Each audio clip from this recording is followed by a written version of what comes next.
Months ago, a friend of mine was here for Christmas, so you can see exactly how long ago it was. We talked about dolls, and I told her, or I said that since we were children, Barbie has changed quite a lot, and I took down one of my newest Barbies, the Made to Move and Mermaid hybrid with the Odile face sculpt, and I showed her to her, and she was wearing this rainbow dress that I made.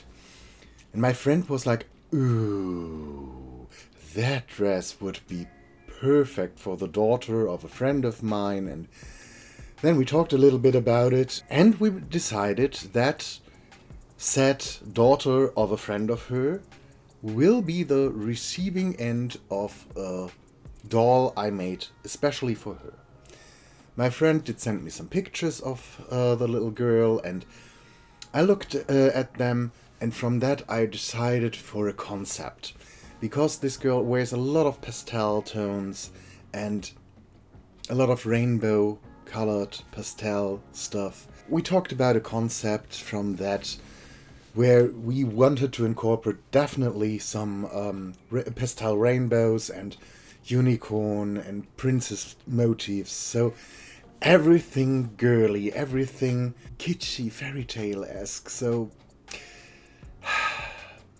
as much as I like to think of myself as someone who is goth or was a goth for quite some time, it does hit home. Sometimes I really like those stuff.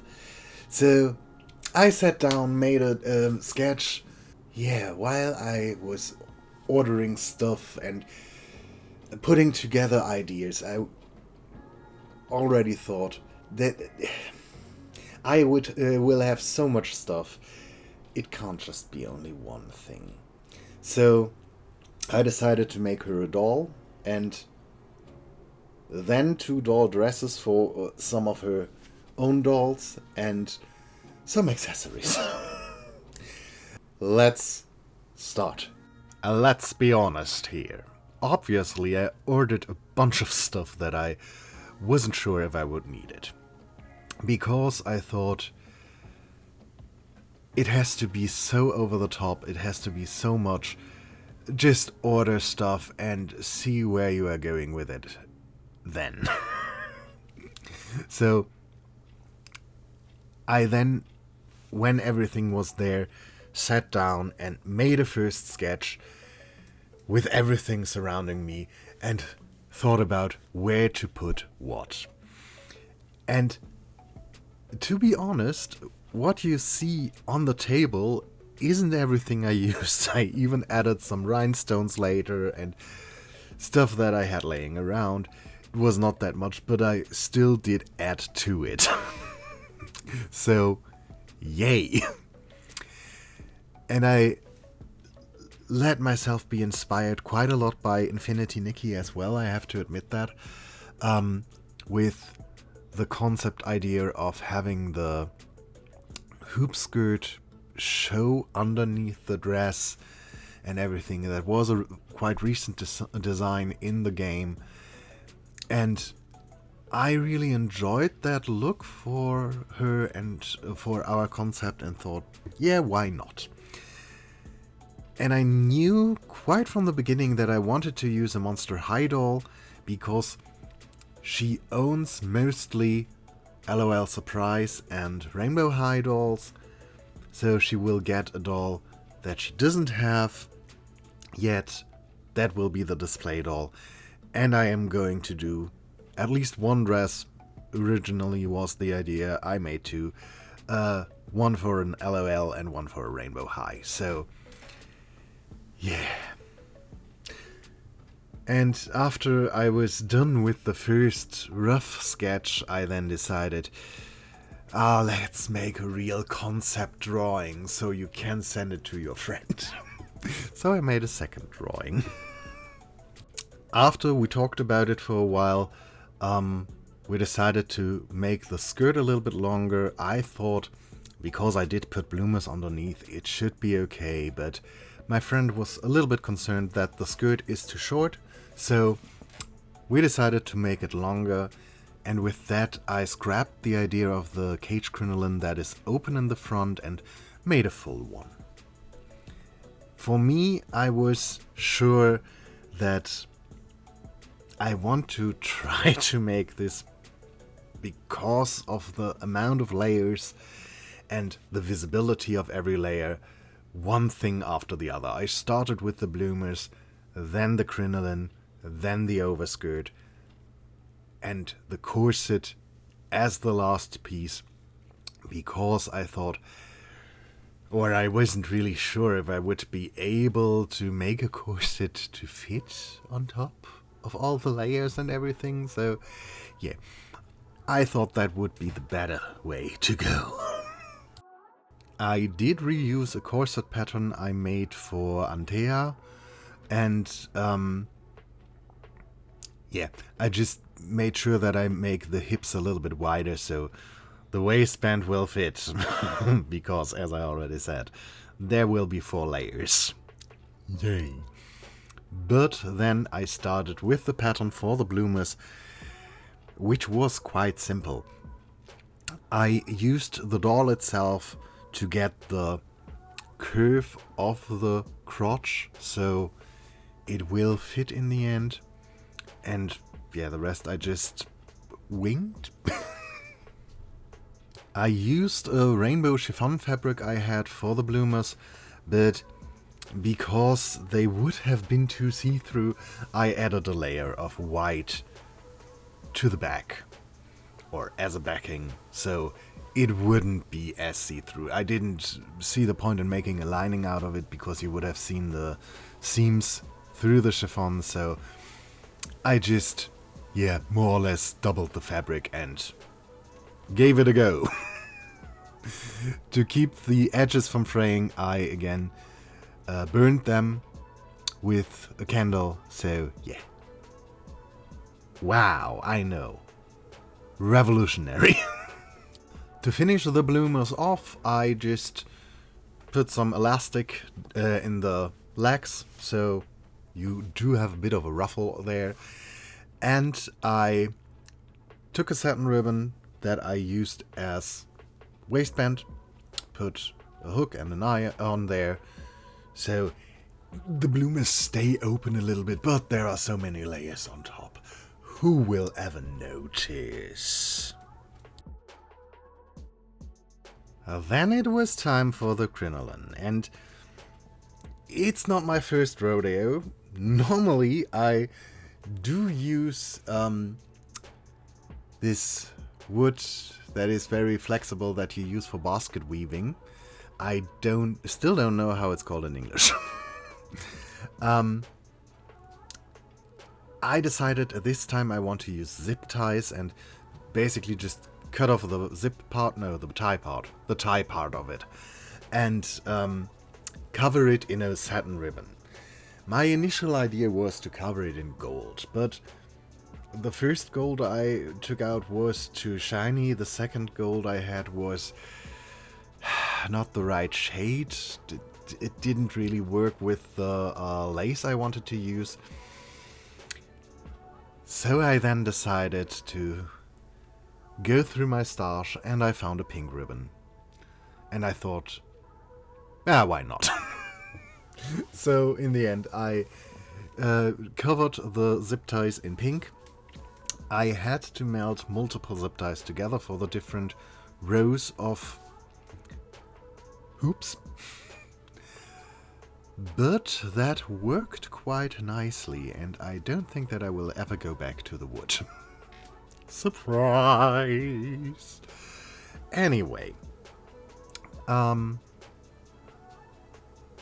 did stitch together a tube out of the satin ribbon, then did feed the zip ties in there, melted the rest together, stitched everything together. Then I took some of the ribbon to make basically the vertical contraption for the hoop skirt, where you can then attach the hoops on, put the lace on, and I at one point did glue some rhinestones onto the lace, because we can't have boring lace. I am sorry. She might already have a heart pattern, but we could use some rhinestones on the hearts to make it far more glittery and over the top. From the 4 hoops I prepared, I only had to use 3, because otherwise it would have been too much. And the ribbon I used was a little bit thick. It looks a little bit chunky, but after everything was covered up more or less, you weren't really able to see it, so I can live with that. The first skirt, next skirt, main skirt, I don't know, skirt. Basically, it's just the only skirt. Anyway, I measured how long the crinoline is, made it a bit longer, and made a 5-panel skirt out of the chiffon. Each panel was gathered a bit differently. The front center panel was gathered the most. Then the next 2 panels were gathered a little bit, or basically the same as the front center one, on the side where it attaches to the front center, and then a little bit less going to the back, so that we have a little bit of a gradiated skirt. I hope you understand what I'm talking about. For a moment I thought about using the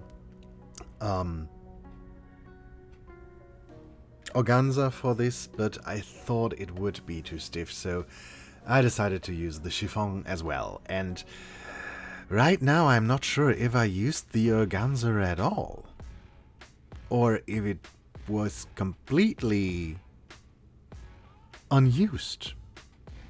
Things you only notice while editing. After it was sewn, I embroidered it with some long beads to look a little bit like sprinkles. And then I cut out an elliptic shape out of the rainbow tulle that I beaded up. I used beads around the whole hem, or the whole, not hem, the cutting line, together with a golden lace that, or trim that I had laying around, and that took forever. But when I put it onto her, I thought it did look quite cool already. Even though I was quite happy with the look of it, I did send a picture to my friend and she was like, yeah, nice, but does it get a bit more sparkles? So my idea was to put a bow in the back and bedazzle that thing. But no, in the end we decided the whole butt cape, overskirt, however you will call it, thing needs rhinestones. So I took out my AB crystals and went to town. I then stitched together the bow, and of course it needed some sparkles as well. Here I used multicolor ones to give some rainbow sparkles. But I didn't overdo it, I hope. I'm not sure anymore. At this point I lost every idea of good or evil. My initial idea was to give her boots, but I wasn't able to find some I liked, so I used Draculaura shoes, I think it's Draculaura's, where I removed the heel completely. Then I painted them in pastel colors, and after some layers and some gloss I decided, yeah, she needs new heels, and I did use a bunch of beads and a bunch of glue to glue a heel on there, a platform heel, just out of bubble beads to look like, yeah, bubblegum or bubblegum balls. When it was time to prepare her head for the repaint, I noticed that she needs a horn. And I had this guy doll, I think he is called Nathan, I can be wrong, I am not sure. But he had a horn, and it was very easy to remove it from him, so I decided to use that. I drilled a hole into Clawdeen's forehead that had a fitting size for the horn, and then I painted her forehead pink because then I wanted to do the reroot. Yeah. As per usual, in my experience, the acrylic paint did not really like to stay on the forehead while doing the rerouting, so all of it was gone by the end. So my intention to not having to go get to the then existing hairline with acrylic paint didn't work out. I started shading her face a little bit with pan pastels to give her a bit more depth, a bit more highlights. Everyone who ever watched a doll customization video knows the deal. When I was done with that, I then painted on the candy-esque drippings on her forehead, and yes, I don't really know when Bubblegum turned into dessert, but it happened, so I wanted to incorporate those drips. And after 2 layers of that, I was quite happy with how it looked. I did shade it a tiny bit, but yeah, then I wanted to incorporate the horn. Guess what was nowhere to be found? I had put it in a clip, and it looks like the clip came out of the clip and was shot around the room. I haven't found it until now. So somewhere in my crafting area there has to be a horn laying around. But yeah, that ended in me having to to sculpt a horn now, which I try to avoid by nicking the one from the other doll. But now I didn't have a choice anymore. So I made a horn out of a toothpick and some epoxy clay, and it was, or it is, fine as well. I think it doesn't look all that bad, but gosh, I'm notoriously bad at just rolling out a thin snake and then wrapping it around something. It always looks terrible, so I just covered the toothpick and had to carve it, and yeah. In the end it looked okay, but oh gosh. Yeah, no, I'm not good at this. From here on out it was quite smooth sailing. I glued in the horn, and then I did the rest of the repaint with soft pastels and watercolor pencils. I did decide to try to mimic this look that was popular for a very short time some years ago. Candy lips, I think it was called, where most of the people I saw on YouTube had a lot of sprinkles on their lips. So I tried to mimic that look a little bit, because, as I said, we were now at a candy theme, ended in a candy theme, dessert theme, whatever theme. So let me just embrace it. Yeah. Even though I still struggle with getting a lot of details in the eyes, when I look at other people's repaints, I always think mine are so mediocre. For where I am coming from, I do like where I landed at now. And as some of you might already want to type in the comments, comparing yourself to others is not that good anyway, so I try to compare myself to myself, and when I look at my doll journey, I think I'm okay with where I am at the moment, but sometimes it's a little bit frustrating for myself. Anyway, I was quite happy with her, where we ended up with her, so that's a good thing. Yay! After she was sealed with some layers of MSC, I think I put 2 on top, I then had to glue a bunch of stuff onto her because obviously I wanted to have some sprinkles on her drips, and she needed lashes and everything. And when all of that was dry, I glossed her eyes, glossed her lips, and could finally let down her hair. Being the genius that I sometimes am, I already designed her with pigtails in mind, because after all of the stuff I made for her with her, and there was no chance of me giving her elaborate hair. And we all know that I'm very bad at elaborate hair, so pigtails it was. I put everything into the direction with a hairdryer. I didn't see the point in boil washing her, so hairdryer it was. Then I stitched on some beads, and she was finally, after half a year, completed.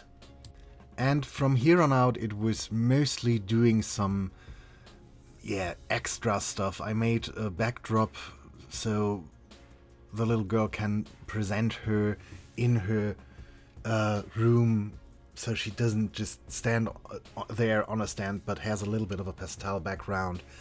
I made it out of foam core board and hot glue and paint, obviously.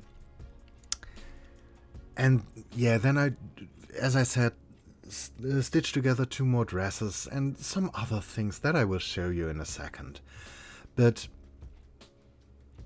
I was quite happy with where I ended up with all of this, and by now the little girl does already have the doll, and my friend did tell me that she was very happy about it, that she was slightly shaking while unboxing everything, and so according to my friend, I made a little girl very happy, and that is something where I have to say it was worth it. So let's take a look at all the extra stuff I made first. I show you the pictures, and then we take a look at the final doll. We have one little dress that fits LOL OMG surprise doll, with some sprinkles on the skirt as well, and it's mainly made out of the chiffon. And I decided to give her a bow accessory, and the nice thing about the bows is the girl can wear them herself. They are on a elastic, so it's not only the dolls that can be accessorized.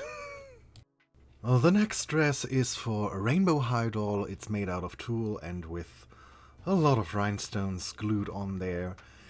I really like this dress. It's very similar to my Queen of the Night dress. And again, the bow is wearable for both the doll and the girl. And the last thing I made were some wrist cuff thingamajigs for the little girl with 2 bracelets out of the beads. But now let's take a look at the main event, the doll.